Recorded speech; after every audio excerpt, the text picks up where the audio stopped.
Hi, welcome to the Craftsman Podcast. My name is Simeon, and you are listening to part 2 of our 3-part mini-series called God is Near, where we tackle the question, what do you do when God feels far away? Today, I'll be sharing my feelings and discoveries and insights around this topic and what I have discovered as helpful tools and perspectives when God feels far away. We hope that you enjoy. This is God is Near.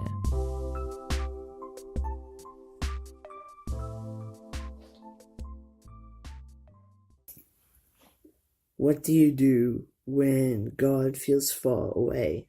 There's a lot that I could say. There's a lot that's in my heart and in my head that I could say and share with you. This has been a question that I've asked myself quite a few times in the last 3 to 4, 5, even 6 years, and it's something that that I'm grateful for, that I have the wisdom now, and not wisdom in the sense that, I'm wise, but more like the things that I've learned and the skills that I have and the tools that I have with me to be able to maturely deal with this. And I say maturely, not necessarily in a age or mature as in like emotionally mature, but more like spiritually mature in the sense that you're strong and that you can deal with this well. I could say a lot, but there's the one thing I'll really say, and that takes different parts, and there's different things you could add on to it, but there's only really one thing that I'll say, and that's to go back and to remind yourself of who he was when you could see him clearly.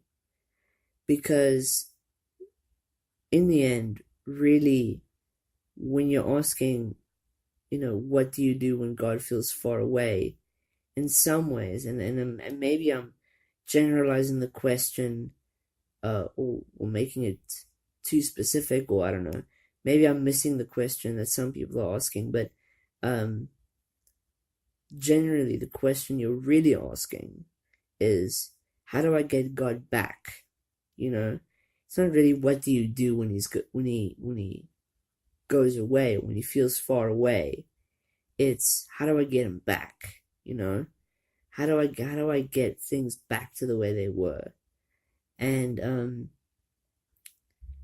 for me, the best way to do that, and the way that I've found works the best, and I say that not necessarily like there's a technique to trick God into meeting you, but I say that in the sense that it's the thing that's helped me the most, the perspective that's helped me the most.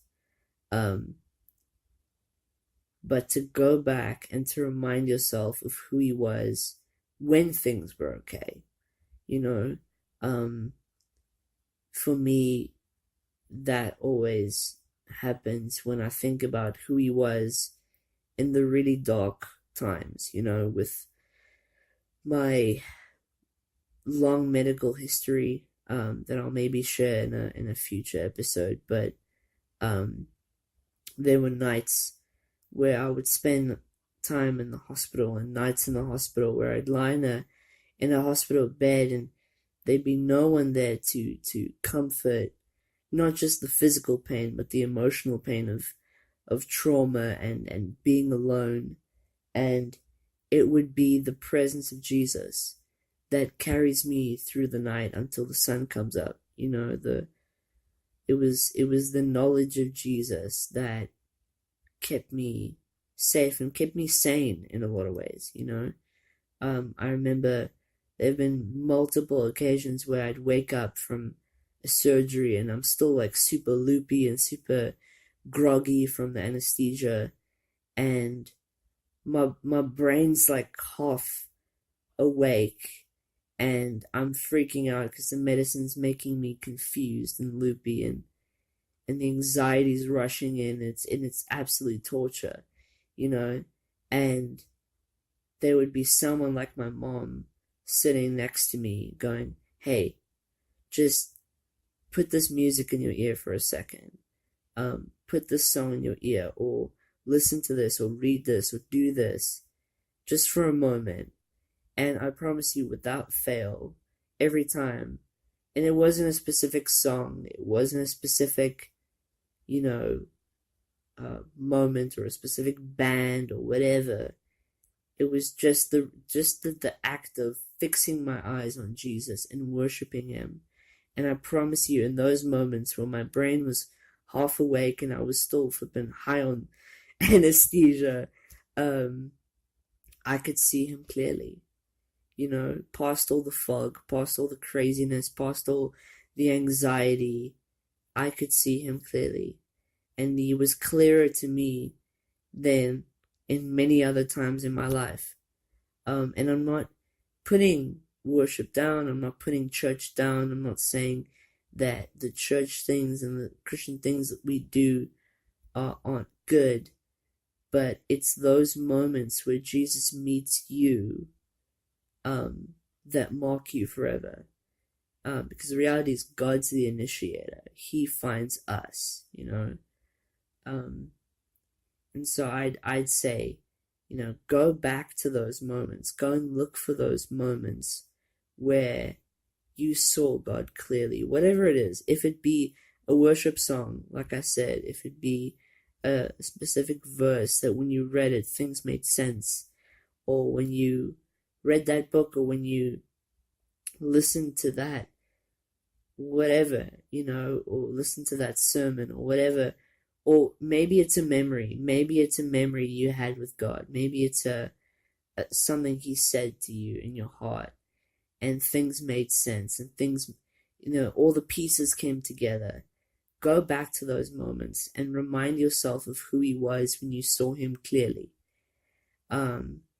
Because God's not far away. That's the reality, is that when God feels far away, chances are, and this isn't everybody, this isn't all the time, but chances are, it's that something has either clouded your vision or stolen your vision, or something has tripped you up in some way. And I won't say it's sin, or I won't say it's this, or I won't say it's that, because each person is on his own journey. And it sounds cheesy saying that, but it's true. Like, whatever, like, it's not that, I don't want to generalize, but go back and find for yourself the moment where you saw Jesus clearly, and hold on to that until the pieces come back together again, and it feels like things are close again. Because the reality is, God's closer to you than you are to yourself. Like, God's not going anywhere, and he's never been anywhere but right where you are, So there are seasons sometimes where he feels far away, and there's stuff that you, regardless of what the reason is for that season, regardless of what the reason is for feeling far away from God, go look for the moments where he was closer than your skin. Go remind yourself of those moments, and you may find yourself feeling his presence all over again.